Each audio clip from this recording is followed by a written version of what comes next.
las pueden apagar, me pueden ver, me van a ver siempre a mí, y recuerden que habiliten los micrófonos cada vez que necesiten hacerme preguntas. Esa es la idea. Tengo dudas y consultas, rápido me interrumpís y me preguntas. Interrumpir en buen sentido.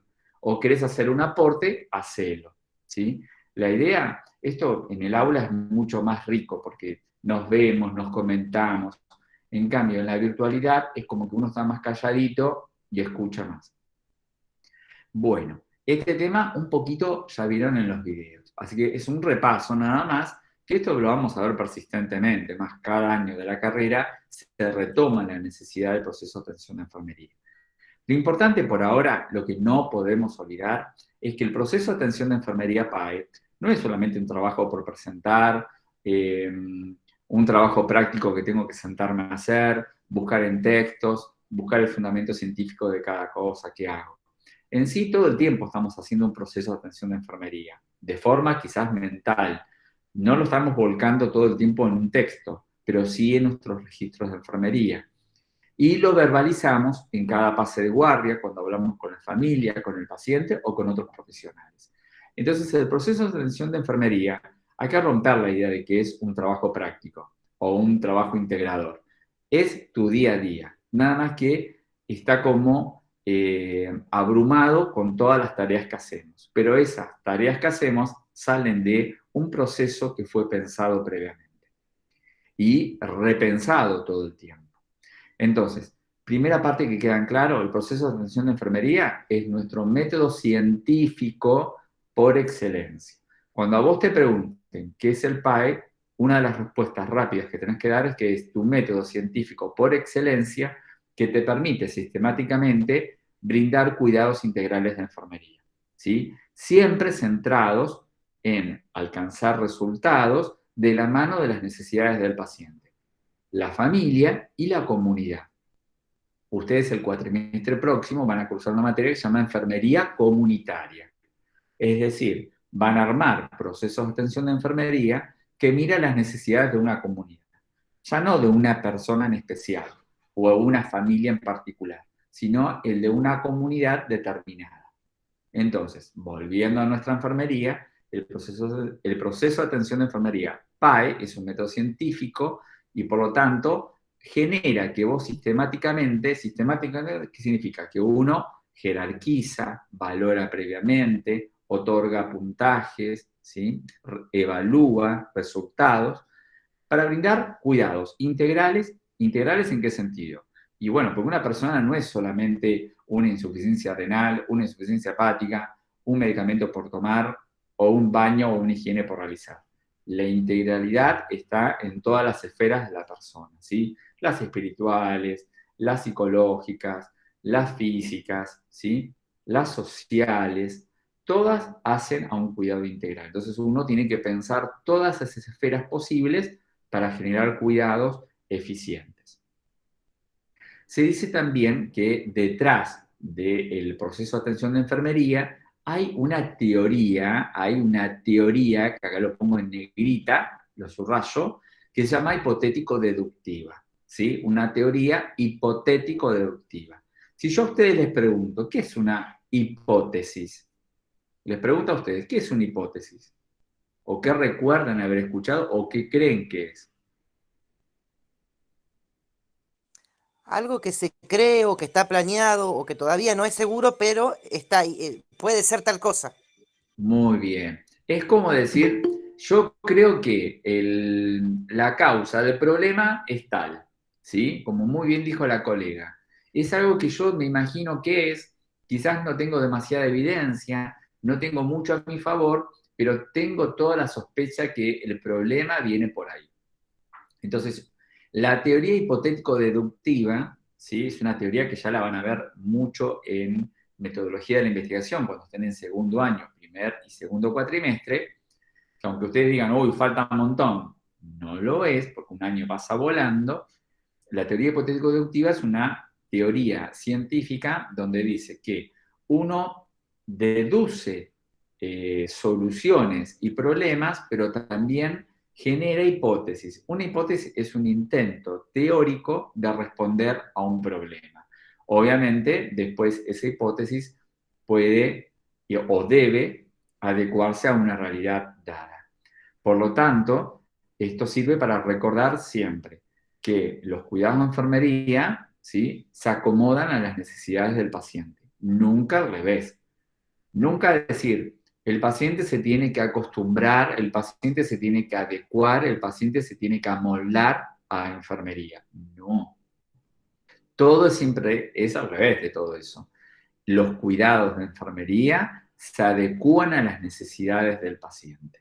¿Sí? Ejemplos como vimos la otra vez. Si yo sé que una medicación se toma cada 8 horas, les pregunto a ustedes, ¿cuál es el régimen más frecuente de consumo cuando es cada 8 horas? Si yo miro el reloj, ¿a qué hora noto que le voy a medicar al paciente con una droga determinada? Sería 8, 16 y 24. Muy bien. Entonces, si yo digo, mira, mi paciente generalmente a las 11 ya se fue a dormir, ya está redormido. Entonces, si tengo un medicamento, por ejemplo, por vía enteral, oral, para consumir, y bueno, la propuesta ¿cuál es? No voy a ir a despertarlo a las 24 porque se tiene que el paciente acomodar a mi rutina. No, yo puedo decir, antes que se duerma, lo voy a medicar, ¿sí? Para no interrumpir el sueño, que es siempre muy difícil de sostener en la internación. Y no te cuento, Sí, tal. claro, cuando son habitaciones compartidas, peor aún. Entonces, ves, ahí tenés un ejemplo de cómo acomodar tus cuidados a las necesidades del paciente. Con las visitas pasa lo mismo. Si bien ahora las visitas están torcidas como si fuera una pulseada, por el problema del COVID y de reducir el tránsito hospitalario, ¿sí? Eso es todo un tema que ha llevado a muchos problemas, pero también se le fueron encontrando algunas soluciones precarias, pero soluciones al fin. El tema de antes de la pandemia, de las visitas. Hay lugares que te ponen visitas, por ejemplo, ¿cuál es el clásico de las visitas? El horario, por ejemplo. ¿Cuál es el horario de visita? 14 a 16 podía ser.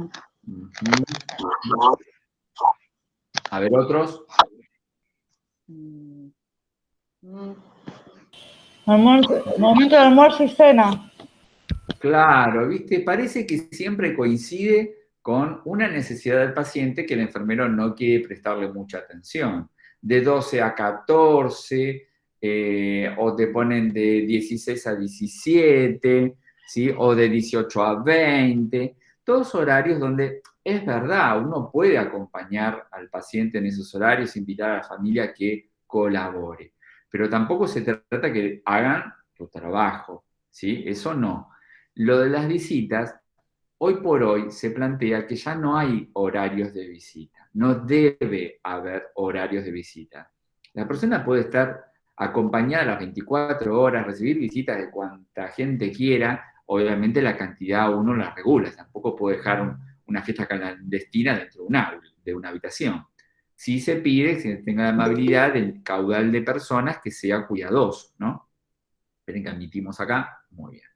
Entonces, hoy por hoy, si ustedes mañana son supervisores de un servicio y querés acompañar las nuevas pautas de lo que son visitas, todo el mundo está invitado a la fiesta, de alguna manera. No hay horarios, todos pueden entrar cuando gusten, siempre y cuando estén dadas las condiciones de salud del paciente. Si yo necesito un paciente que me descanse, ¿sí? Y bueno, trataré que la visita se reduzca en los horarios de que sé que me duerme una siesta o duerme a la noche, ¿sí? Pero sí, hoy no tiene que haber más horarios de visita. Se dice que los servicios son a puertas abiertas, incluso las terapias intensivas.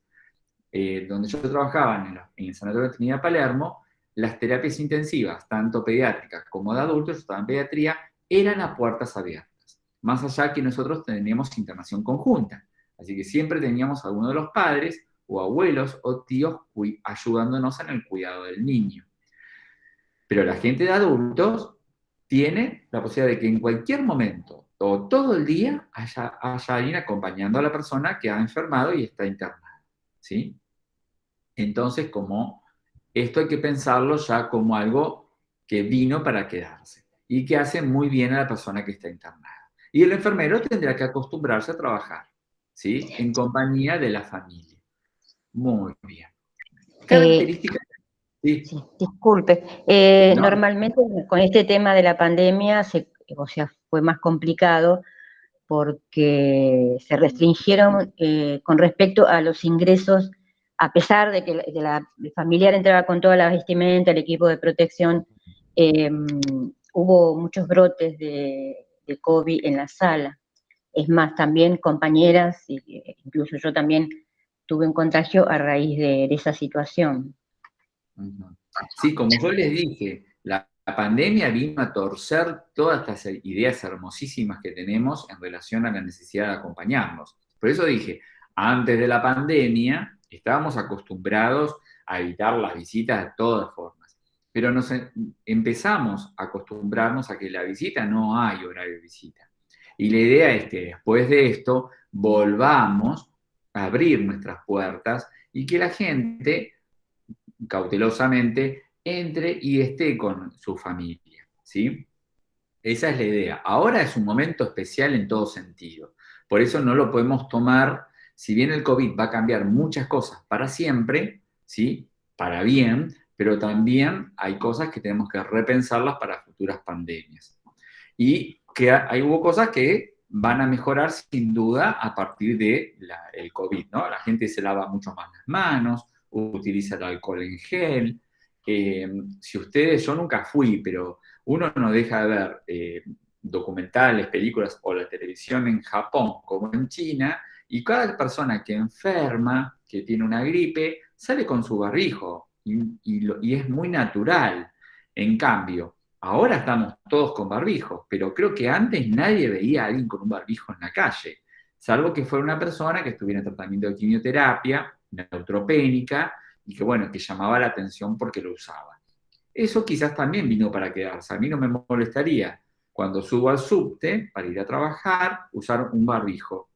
No, no me molestaría, y es más, lo veo muy útil y mucho más aún si yo estoy engripado, porque evitaría que los virus respiratorios que yo tengo estén populando por un lugar tan cerrado como lo es un subte.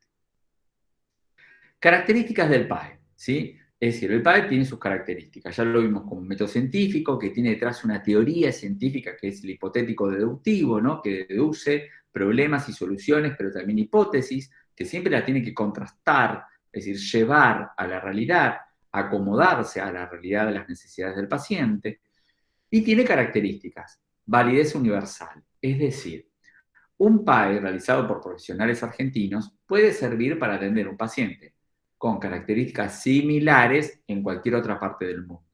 Por eso muchas veces uno dice, uy, encontré un PAE de atención, no sé, de un paciente con fractura de cadera, español o peruano o no sé, o americano, y vos decís, ¿me puede servir? Obviamente que te puede servir, y bienvenido que sea así.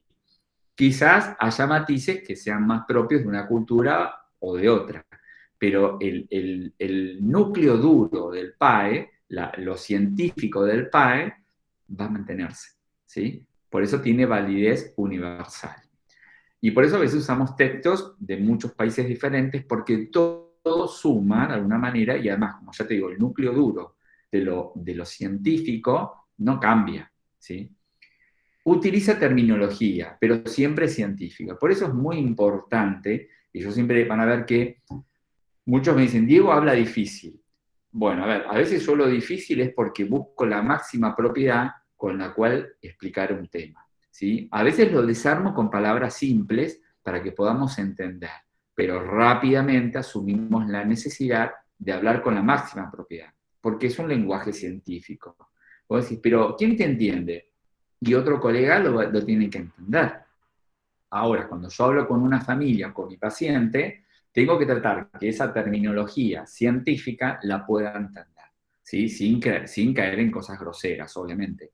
Pero siempre entre colegas tenemos que mantener la terminología, porque de esa manera ganamos un hábito y cuando redactas tus informes, de la misma manera se va a ver plasmado, ¿sí? Recuerden que tus registros de enfermería son parte de la historia clínica. La historia clínica es un documento del paciente y tiene un impacto legal importantísimo, ¿sí? Muy bien. Está centrado en el paciente y en relación directa a con el profesional. Es decir, el PAE siempre está centrado en las necesidades del paciente y en la relación que genera con los diferentes profesionales que lo atiendan. Si hablamos del proceso de atención de enfermería, el profesional es el enfermero, ¿sí? Está orientado y planeado hacia una búsqueda de soluciones, con una meta lo más clara posible. Es decir, uno siempre se propone objetivos de alguna manera. ¿Qué quiero alcanzar yo con este paciente, con este problema en particular? Entonces uno le da una orientación buscando soluciones con cuidados, pero siempre fundamentados científicamente. Tiene etapas. Estas etapas son las que también se le dicen fases. La de valorar, generar un diagnóstico de enfermería, planificar cuidados, ejecutar los cuidados y evaluar lo que yo he ejecutado. Porque hay a veces que yo necesito replanificar y hasta a veces revalorar, ¿sí? Ahora ya vamos a ir ejemplos. Objetivos que tiene el PAE, entonces, es un instrumento para trabajar para el personal de enfermería. Por ejemplo, cuando ustedes están por recibir un paciente, ¿sí? Y yo les doy el siguiente ejemplo a ver si entre todos podemos armar. Ponele que te llaman de la guardia. Vos estás en el servicio de clínica médica y te dicen, te subo un paciente que tiene neumonía, ¿sí? Que está insaturando y tiene muchas secreciones. El paciente está vigil, pero está muy asustado también. Yo te pregunto, ¿ya? Ese es el caso. Yo te pregunto bien, ¿qué recursos reúne usted para las necesidades de su paciente? Es decir, tenemos un cúmulo de necesidades, ¿sí? Usemos Maslow o usemos Henderson, tenemos necesidades que se le parecen muchísimo. Yo te digo, mira, hoy es tu primer día de trabajo y te pregunto, ¿me podrías organizar la habitación para recibir al paciente que mandan de la guardia? Ya hicimos una valoración, ¿sí? Entonces, el diagnóstico es, bueno, reunir el material adecuado en relación a las necesidades que el paciente tiene alteradas, ¿sí? Yo te digo, bueno, vamos a planificar. Decime qué elementos reunirías ejecutando, llevando a la habitación. Les pregunto a ustedes, a partir del caso que vimos recién. El oxígeno. Bien, el oxígeno vamos a pensar que es central. Entonces, ¿qué puedes necesitar para que ese oxígeno central pueda ser utilizado? La cánula. Antes de la cánula. Porque a veces están las bocas de oxígeno. ¿Yo qué necesito entre la boca y el dispositivo de oxigenoterapia? El T63. El T63 es un prolongador. Ajá. Y entonces, ¿cómo se llama eso que yo conecto y me permite graduar los litros por minuto? Manómetro. Manómetro. Flugímetro, ¿sí? Los flugímetros. Los manómetros son de presión, es cuando teníamos los viejos tubos.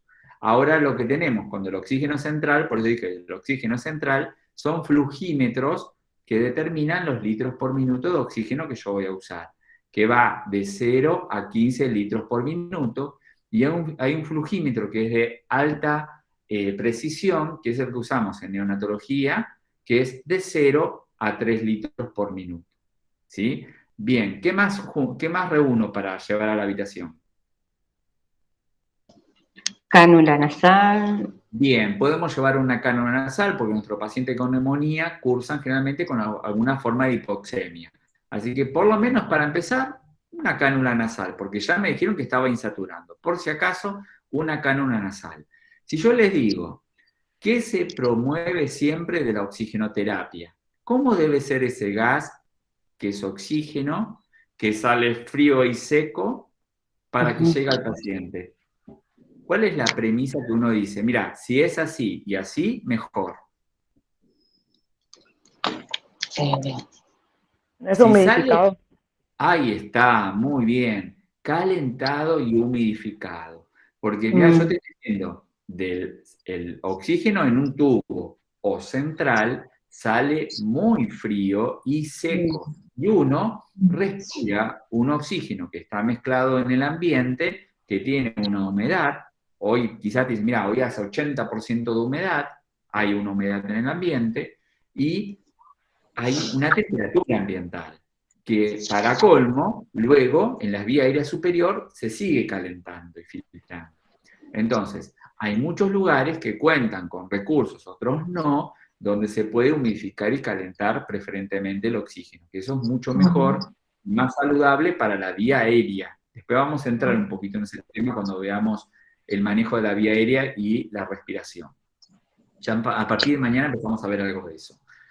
Después, si vos no tenés para calentar y humidificar, generalmente, ¿cómo humidificamos? ¿Con qué dispositivo que solemos llenar de agua bidestilada y dejar colgadito debajo del flujímetro? Con el frasco bitulado. Muy bien, con el frasco bitulado, poniendo un poquito de agua destilada, y por lo menos ahí podés humidificar un gas que sale seco. Por lo menos uno de los problemas ya lo tenés solucionado. Ya le conecté con la cámara nasal y dejo todo enroscadito. ¿Qué más traigo a la sala? A la habitación para ese paciente. Un saturómetro. Muy bien, perfecto. ¿Sí? El saturómetro, como matás dos pájaros de un tiro, porque a veces uno busca un monitor para la electrocardiografía, el saturómetro. Con un saturómetro, para empezar, te alcanza. Ahí puedes monitorizar la saturación de oxígeno de tu paciente, que para colmo te dijeron que viene insaturando, y si usa oxigenoterapia, mucho mejor todavía. Y vas a capturar los pulsos, el pulso que tiene tu paciente. Que generalmente, acordate, todo paciente con patología respiratoria, seguramente la taquicardia es un evento por ver.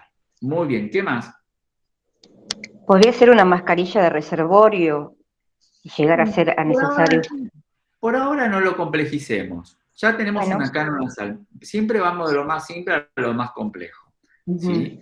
Bien, tenemos la cama, tenemos el monitor de saturometría, tenemos el flugímetro, tenemos para humidificar, tenemos la cánula. ¿Qué más me falta? Todo lo que vaya a pasar y yo controlar, ¿lo tengo que memorizar o dónde tengo que volcarlo?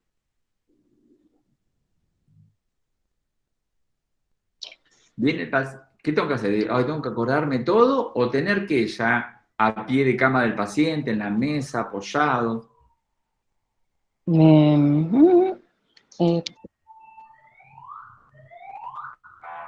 ¿Hay algún lugar en especial donde yo vuelque la información de mi paciente? Registrar mi hoja de enfermería. Bien, enfermería, perfecto. Tengo que tener mi hoja de enfermería, mi hoja de balance hidroelectrolítico, la carpeta del paciente o lo que sea. Esas hojas son tan importantes porque tan pronto entra el paciente, yo ya tengo que ver cómo entró porque es parte de mi evolución. No es lo mismo un paciente que me entra caminando, uno que viene en silla de ruedas, uno que viene en camilla, uno que viene acompañado por un profesional, por el camillero solo, por la familia y el camillero. Recuerden, ya lo vimos la otra vez, nadie me puede subir ni bajar una escalera, trasladarlo por el hospital o por el sanatorio, si no es en compañía de un profesional, que sea enfermero o médico. ¿Sí? A mí cuando me viene el paciente en silla de ruedas o en camilla con el camillero y la familia, algo estamos haciendo mal. Le pasa algo a ese paciente y la culpa la tiene el enfermero y el médico que derivaron. ¿Sí? Cuando es mi paciente, y ponele que van a decir, Diego, lo van a llevar a rayos para hacerle un control radiológico, yo tengo que ir yo o el médico, no puede ir el camillero y el familiar. ¿Sí? Con el paciente siempre va un profesional. Y los únicos que tenemos la seguridad por brindar es el enfermero o el médico. Uno de los dos tenemos que ir, no sé, hacemos piedra, papel y tijera, lo que sea, pero no puede ir solo. ¿Sí? El camillero tiene responsabilidad sobre el recurso que es la camilla y elegir el mejor camino para llegar. Nada más. Y el familiar acompaña emocionalmente. ¿Sí? No tiene que andar viendo si la bomba anda, si infunde no sé, el plan de hidratación, si el drenaje está bien puesto, si la sonda no se sale. No es tarea del familiar ni del camillero. Por eso la importancia. Muy bien. Como ven, el PAE, ¿sí? Resulta que hicimos una valoración a partir de lo que nos dijeron, determinamos un diagnóstico, la necesidad de armar la habitación, planificamos cosas que creemos que vamos a usar y las ejecutamos, las hemos traído. Si viene el paciente y yo te digo, che, mirá, la cánon nasal a 3 litros por minuto no la alcanza, y ahí estamos haciendo una revaloración, ¿sí? Hicimos una evaluación, no la alcanza, valoramos, necesitamos otro recurso, ahí sí traemos una máscara Venturi. Entonces, lo que haces día a día, estás haciendo un PAE aunque no lo creas. Nada más que cuando nos toque hacerlo por escrito, y sí, se vuelve más exigente porque hay que sentarse a escribir, ¿sí? Que de alguna manera uno tiene que escribir todo lo que hace todo el día con los pacientes. Lo que pasa es que no solemos tener el tiempo o la paciencia con nosotros mismos de hacerlo. Muy bien, continuamos. Entonces, decíamos que uno de los objetivos es un instrumento de trabajo, imprime a la profesión un carácter científico, ¿sí? No es que hago las cosas porque me salen bien, no, las hago porque considero que son oportunas para el paciente y tienen un fundamento científico. Como dice acá, favorece cuidado de enfermería que de forma dinámicas, ¿sí? Deliberadas, pero conscientes, ordenados y sistematizados. ¿Sí? Si mi paciente viene con necesidad de requerimiento de oxígeno y tiene ganas de orinar, bueno, primero atiendo a la necesidad de oxigenación, luego le alcanzo el urinario, ¿sí? Como vimos en ejemplos pasados cuando veíamos a quién atendíamos primero. Siempre se tiene un objetivo y actividades evaluables, ¿sí? Yo cuando me pongo un objetivo con ese paciente y le brindo un cuidado, tiene que ser algo que yo pueda evaluar. ¿Contribuyó al paciente? ¿Le hizo bien? ¿Le hizo mal? ¿No le hizo nada? Muy bien. Las fases del PADE, ¿sí? Y ahora ya vamos a un primer recreo para empezar la nueva unidad. Hoy nos vamos a ir tempranito porque es una unidad chiquitita, la que estamos viendo que es de biomecánica. Porque mañana y el miércoles, ahora ya les voy a mostrar, nos volvemos a encontrar porque ya empieza una unidad que es un poco más heavy. ¿Se acuerdan que yo le dije estamos subiendo al avión, nos estamos sentando y poniendo el cinturón de seguridad? Mañana empezamos a volar, ¿sí? Valoración, entonces las etapas del PAE tenés una etapa de valoración donde uno recolecta información del estado de salud del paciente, también del paciente, pero también de la familia, a partir de lo que uno observa. Ya cuando uno entra a una habitación y estás haciendo esa mirada que ves cómo está la habitación de ordenada o desordenada, ya eso se llama observación. Cuando vos entrás y mirás, ¿sí? Sin mirar algo en particular, haces una visión general y ya te puedes dar cuenta quién está atendiendo a ese paciente y cómo es tu paciente y la familia, ¿sí? Eso no es un problema del paciente o de la familia. El orden y el cuidado de una unidad están en manos de mutuas, ¿sí? Si yo soy un enfermero organizado y ordenado, seguramente el paciente se acomode a esa situación porque es necesario que sea así, ¿sí? Si yo entro y tengo que estar moviendo mochilas, bolsos del paciente, y le puedo decir que los puedo guardar en el placar o bajo la cama para no estorbar el camino, el paciente lo va a entender si yo sé decírselo con el fundamento necesario, ¿sí? La entrevista, cuando yo me siento a hablar con el paciente, desde, por ejemplo, ¿qué motivó a usted la consulta? Si el paciente, por ejemplo, estuvo en la guardia y ahora viene al servicio de clínica. Yo realmente le pregunto, ¿qué motivó a usted la consulta a la guardia? Primero tengo que saber qué lo movió a ir a la guardia, qué le pasaba, qué sentía, ¿sí? ¿Consultó con otros médicos antes? Porque quizás el tipo viene de otra guardia que le prestaron poca atención y se fue a la mía. Entonces, uno tiene que conocer los recorridos que hizo el paciente, ¿sí? Como también conocer los antecedentes. ¿Alguna vez consultó por esto mismo, tiempo pasado, o por otros problemas? Todo eso hace la entrevista.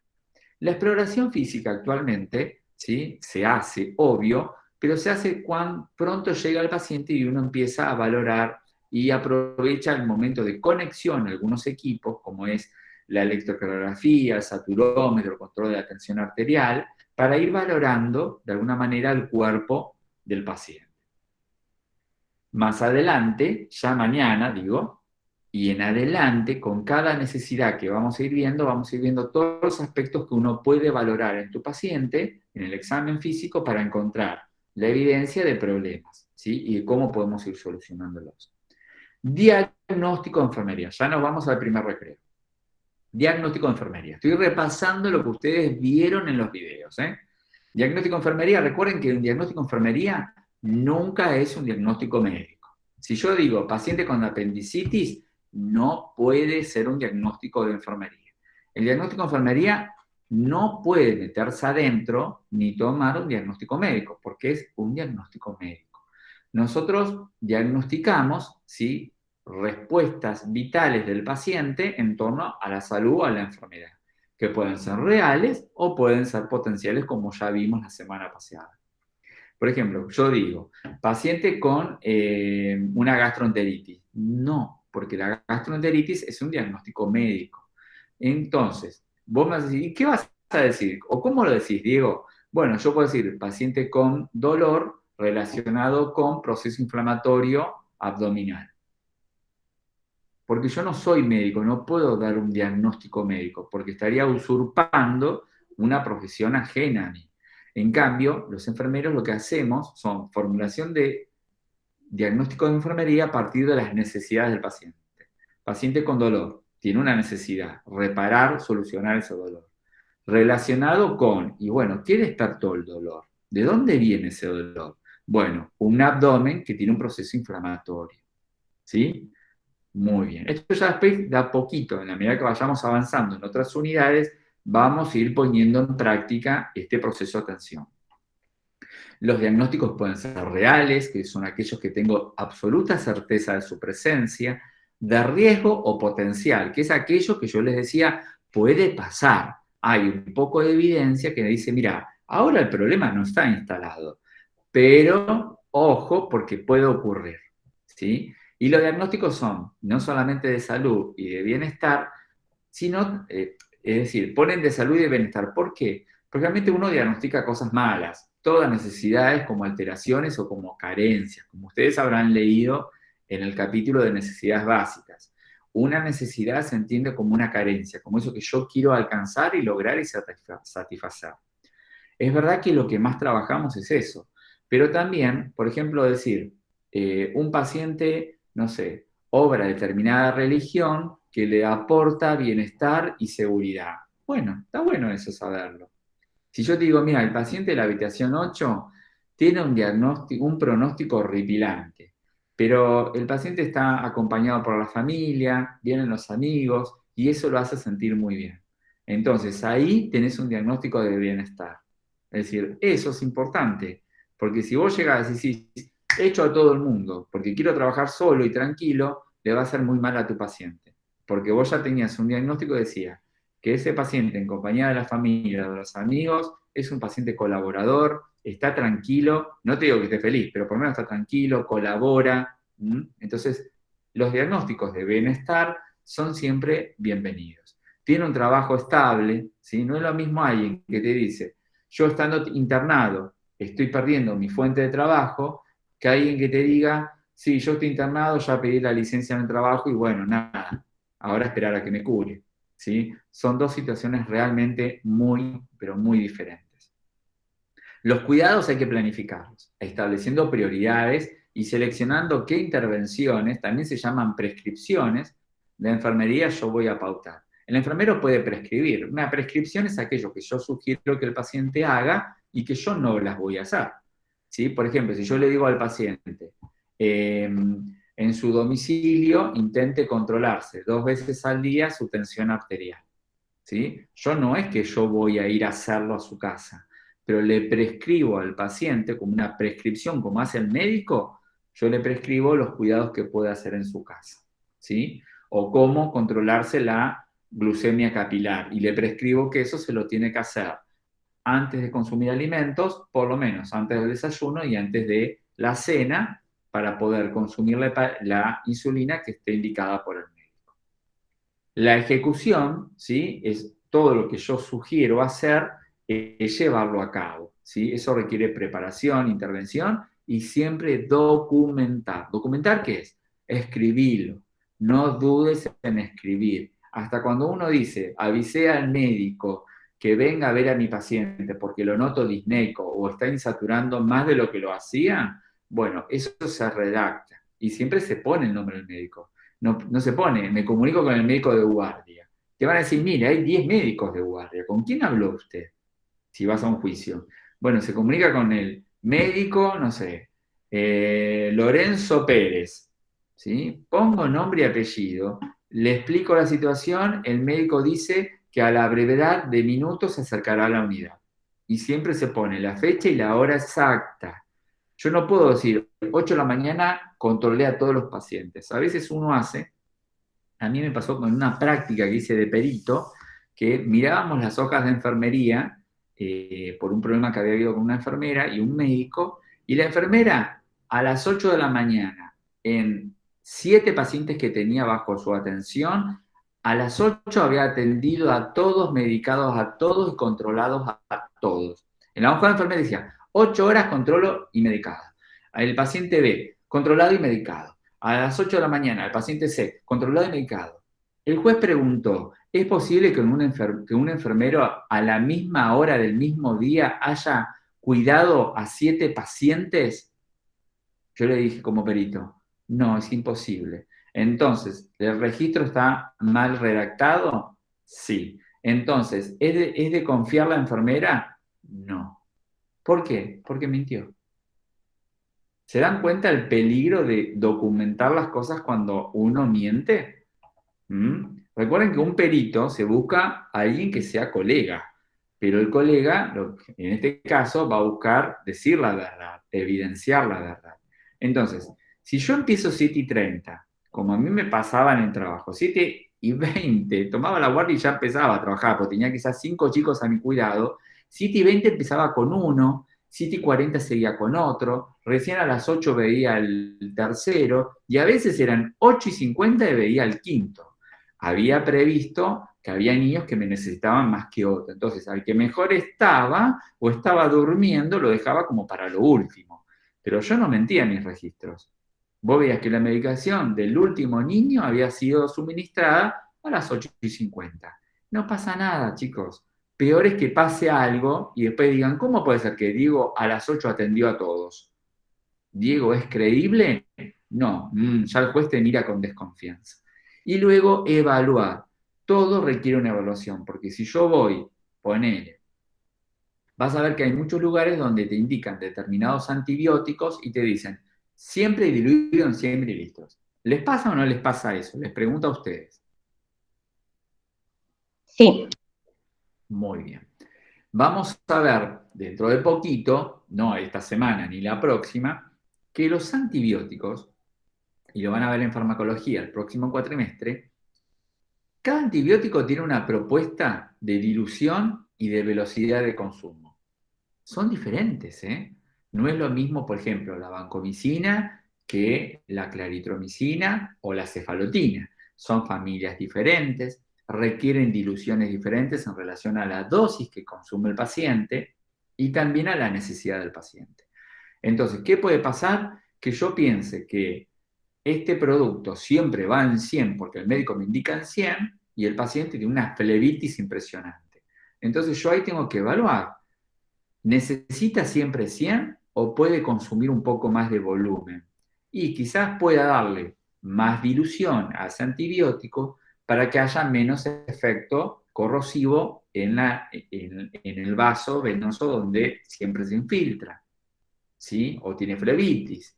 Entonces, la evaluación es un elemento muy importante. Y todo se habla, obviamente. Yo digo, el médico me anota en 100. Y yo digo, mira, ya es la segunda vez que con tu indicación el paciente genera una flebitis impresionante y tengo que estar cambiando de catéter. ¿Sí? Porque la venopunción hay que cambiarla. Entonces yo le digo, mira, hice los cálculos y este paciente puede consumir hasta 150 mililitros de ese antibiótico diluido. ¿Me dejás diluirlo en 150 y indicámelo en 150? Hay lugares, yo tuve oportunidad de trabajar en el italiano y en Trinidad Palermo, donde el médico no te indica el volumen por diluir. Eso lo determina el enfermero, porque hay tablas que suelen estar en los office de enfermería o en las carpetas de procedimientos que te dice cuánto hay que diluir por cada miligramo de antibiótico por consumir. Ya dentro de poco vamos a ver una unidad donde están esas imágenes, que son unas tablas no hay que memorizarlas porque antibióticos tenemos muchos, pero sí saberlas seguir. Y vas a ver que no hay un estándar, no es todo en 100, todo en 500, todo en 250. No, hay una relación de cada producto con su necesidad. Muy bien. Acá están los videos que yo les pido que por favor no pierdan la oportunidad de ver. Acá están los textos de necesidades básicas que ya algunos pueden haber leído, que se bajaba en PDF y lo pueden leer o imprimir como ustedes gusten. Este PAE modelo ya lo vamos a ver próximamente, ¿sí? Tranquilo, déjenlo ahí, bájenlo, chusméenlo, pero ya lo vamos a trabajar un poquito más adelante. Yo lo puse ahí porque hace a la unidad, ¿sí? Como saben, cada unidad, ve que dicen grabación de la unidad 1, parte A, parte B, para el que no estuvo presente, hace clic ahí y lo redirecciona a la página de YouTube donde está grabado, ¿sí? Acá está nuestro cuestionario que hoy termina a las 18 horas, una semanita para poder responderlo, bueno, un poquito menos. Y ahora vamos a empezar con la unidad número 2, ergonomía, biomecánica en enfermería y atención de la salud. Pero vamos a tomar un pequeño impasse. Entonces dejo de presentar, ¿sí? Y detengo la grabación.